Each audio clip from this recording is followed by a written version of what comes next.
ہندی میں بولیں گے آ لا را، مراٹھی میں بولیں گے آ لا را.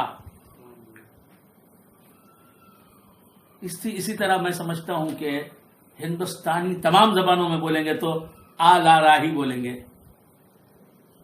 میرے خیال میں. اگر غلطی ہوئی ہے تو معاف فرمائیں. تو الف لام را یہ تینوں حروف ہیں عربی کے، اور ان تینوں حروف کو الگ الگ اتارا ہے اللہ تبارک و تعالیٰ نے. اس کا تلفظ بھی الگ الگ رکھا ہے. ہمیں اسے ان تینوں حروف کو الگ الگ پڑھنا ہے. الف لام را لکھا گیا ہے ملا کر، الف کے بعد لام اور را کو ملا کر لکھا گیا ہے. الف کو تو الگ ہی لکھا جاتا ہے، علیحدہ ہی لکھا جاتا ہے. الف کسی دوسرے حرف سے ملتا نہیں، لیکن لام اور را جو ہے یہ مل گئے ہیں دونوں. لکھنے میں تو ملے ہیں الف لام را میں سے دو حرف لام اور را، لیکن ان کو پڑھا جاتا ہے، ان کا تلفظ کیا جاتا ہے، پروناؤنس کیا جاتا ہے. تو پڑھا کس طرح جاتا ہے؟ الف لام را. ان کو حروف مقطعات کہتے ہیں. بہت سے لوگ کہتے ہیں کہ قرآن بہت آسان ہے سمجھنے میں. قرآن بہت ایزی ہے، قرآن کو سمجھنا بہت آسان ہے. نہ جانے وہ کیا سوچ کر کہتے ہیں، کیا سمجھ کر کہتے ہیں یہ جملہ. قرآن سمجھنا بہت آسان ہے. نہیں، قرآن سمجھنا بہت آسان نہیں ہے. اگر انسانوں کے لیے بہت آسان ہوتا قرآن تو رسول اللہ کیوں تشریف لاتے قرآن کو سمجھانے کے لیے؟ پھر رسول اللہ صلی اللہ علیہ وآلہ وآلہ وسلم قرآن کی تفہیم اپنے لب و لہجے میں، اپنی زبان میں، اپنے پسندیدہ اسلوب بیان میں کیوں فرماتے؟ صحابہ کے درمیان. پھر صحابہ اپنی علمی قابلیتوں کو بروئے کار لا کر تابعین کو کیوں سمجھاتے؟ قرآن کے مفاہیم، قرآن کے مضمرات، قرآن کے دقائق، معارف، قرآن کے اسرار، قرآن کے میسیجز. کہ تابعین کو کیوں سمجھاتے؟ تو معلوم یہ ہوا کہ قرآن کو یہ جو لوگ کہتے ہیں، یہ میں کہنا ضروری سمجھ رہا ہوں کہ بہت سے لوگ کہتے ہیں قرآن کو سمجھنا بہت آسان ہے. قرآن کو سمجھنا بہت آسان ہے. قرآن کو سمجھنا بہت آسان ہے کیسے؟ تو وہ جس فہم کے تحت کہہ رہے ہیں، وہ جو سوچ کے کہہ رہے ہیں، جو سوچ ذہن میں رکھ کر کہتے ہیں قرآن کو سمجھنا بہت آسان ہے، وہ آسانی نہیں ہے. قرآن کو سمجھنے میں ویسی آسانی نہیں ہے. قرآن اتنا آسان نہیں ہے. ایک آیت وہ لوگ پیش کرتے ہیں قرآن کو سمجھنا بہت آسان ہے کہنے والے کہ وَلَقَدْ يَسَّرْنَا الْقُرْآنَ لِلذِّكْرِ فَهَلْ مِن مُدَّكِرٍ. اللہ تعالیٰ ارشاد فرماتا ہے کہ یقیناً ہم نے قرآن کو بہت آسان کر دیا ہے. یقیناً ہم نے قرآن کو آسان کر دیا ہے للذکر، ذکر کے لیے. فَهَلْ مِن مُدَّكِرٍ، کیا ہے کوئی نصیحت حاصل کرنے والا؟ تو یہاں للذکر کے لفظ پر غور کرنا چاہیے. اللہ تعالیٰ فرماتا ہے ہم نے قرآن کو آسان کر دیا ہے، قرآن کو سمجھنا آسان کر دیا ہے، قرآن کی تفہیم، قرآن کو سمجھانا بھی آسان کر دیا ہے. یہ تو ہے، اللہ خود فرما رہا ہے کہ ہم نے آسان کر دیا ہے. یسر یوسر، یسر یوسر تیسیرا فہو میسر. آسان کرنے کو کہتے ہیں. اللہ نے آسان کر دیا کس کے لیے؟ ذکر کے لیے. ذکر کے دو معنی ہیں. ذکر کا ایک معنی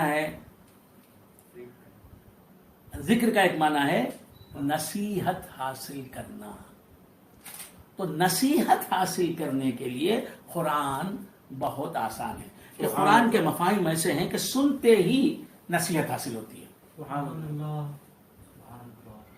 عقل کو زیادہ کام میں لانے کی ضرورت نہیں. عام آدمی، کم علم والا آدمی، دوسروں کی بنسبت بہت کم سمجھ بوجھ رکھنے والا عام سطح کا آدمی، عام عقلی لحاظ سے عام آدمی وہ جو ہے وہ بھی سمجھ لے سکتا ہے. چھوٹے سے دین کے طالب علم کو بھی قرآن سمجھ میں آ جاتا ہے.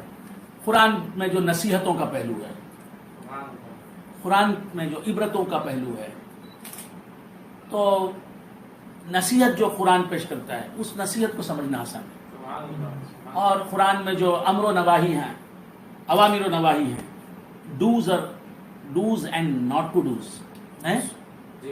ڈوز اینڈ ڈونٹس جو ہیں، یہ بہت آسان ہے، ان کا سمجھنا آسان ہے. اللہ فرماتا ہے کہ لا تقربوا الصلاة وانتم سکارا، یا اللہ تبارک و تعالیٰ نے فرمایا واقیموا الصلاة وآتوا الزکاۃ، نماز قائم کرو اور زکات دو. یہ سمجھنا تو بہت آسان ہے. اور لا تقربوا الزنا، زنا کے قریب بھی نہ جاؤ، سمجھ میں آ رہی بات؟ سبحان اللہ سبحان اللہ. انما حرم علیکم المیتۃ والدم ولحم الخنزیر، یقیناً اللہ تعالیٰ نے تم پر حرام فرما دیا، حرام کر دیا مردار چیز کو، والدم اور خون کو، ولحم الخنزیر اور خنزیر کے گوشت کو. تو ایسی جو باتیں ہیں قرآن میں، ایسے جو مضامین ہیں قرآن میں اوامر و نواہی سے تعلق رکھنے والے، یہ آسان ہے سمجھنے میں، وہ بھی کسی حد تک. سبحان اللہ سبحان اللہ سبحان اللہ سبحان اللہ سبحان اللہ سبحان اللہ. میتہ کی کیا تعریف ہے؟ سبحان اللہ سبحان اللہ. حدیث کی طرف جانا پڑے گا، حضور کی تفہیم کی ضرورت ہے. آپ سمجھ رہے ہیں؟ پھر قرآن میں جو عبرت و موعظت کا چیپٹر ہے، حصہ ہے، یعنی برے لوگوں کا قصہ بیان کرتا ہے قرآن، پھر ان کا انجام کیا ہوا یہ بتاتا ہے. فرعون نے کیا سرکشی کی، اس کی سرکشی کی داستان سناتا ہے قرآن. وہ داستان سمجھنا آسان ہے. اور پھر فرعون نے اللہ تعالیٰ کی نافرمانی کی اور مدت العمر کی، عمر بھر نافرمانی کی، اور اس نافرمانی کا انجام کیا ہوا یہ بتاتا ہے. یہ باتیں سمجھنا آسان ہے. بات سمجھ میں ہے؟ شیطان نے اللہ کی کس انداز سے نافرمانی کی اور حضرت آدم علیہ السلام کی شان میں کیا گستاخی کی، یہ اللہ بتاتا ہے قرآن میں. یہ سمجھنا آسان ہے. تو جو آسان پہلو ہیں قرآن کے، ان کو سمجھنا آسان ہے. لیکن قرآن کی ہر بات کو یہ سمجھنا کہ قرآن کی ہر بات سمجھنا آسان ہے کہ کہنے والے نے یہاں تک کہہ دیا، کہنے والے نے، میں نام لینا ضروری نہیں سمجھتا، کہنے والے نے یہاں تک کہہ دیا، لکھ دیا بلکہ، کہ قرآن کو قرآن کی تفسیر کرنے کے لیے ایک عربی کا قابل پروفیسر بس ہے، عربی زبان جاننے والا. ارے یہ عربی کا پروفیسر ہندوستان کا یا پاکستان کا، بر صغیر کا یا انڈونیشیا کا یا ملیشیا کا یا ایران کا، یہ تو زبان داں ہیں، زبان کو جاننے والے ہیں. میں عربی جانتا ہوں، میرے پیر و مرشد کے صدقے میں سرگو نہ ہو جانتا ہوں. 30-35 سال کا ریاض ہے اور 40 سال سے 30-35-40 سال کا عربی سے تعلق ہے الحمدللہ. اور پھر الحمدللہ کہ تفسیر میں 40 برس سے کر رہا ہوں. یہ اپنی بڑائی نہیں، اللہ کے کرم کی بات کر رہا ہوں. تو الحمدللہ 1980 سے کر رہا ہوں، اور اب آپ دیکھ رہے ہیں کہ 2020 آ گیا.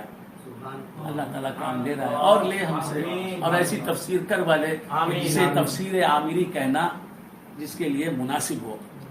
تو عرض سے کر رہا تھا کہ میں بھی تفسیر کر، لیکن ہم عربی پڑھے ہوئے لوگ ہیں، عربی داں ہیں، عربی جانتے ہیں.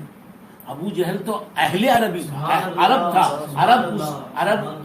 عربی داں نہیں تھا. وہ عربی اس نے پڑھی نہیں تھی، اس کی مادری زبان عربی تھی. ابو لہب کی مادری زبان عربی تھی. وہ قرآن کے مضامین کو نہیں سمجھ سکے. ارے وہ کیا سمجھتے؟ صحابہ کرام، صدیق اکبر، ان کی مادری زبان، مدر ٹنگ عربی تھی. فاروق اعظم، ان کی مدر ٹنگ عربی تھی، تائی ملی عربی تھی. حضرت عثمان غنی، مولا علی، شیر خدا ان کی مادری زبان عربی، انہوں نے عربی کے سوا کچھ سنا ہی نہیں. سبحان اللہ سبحان اللہ سبحان اللہ. صدیق اکبر نے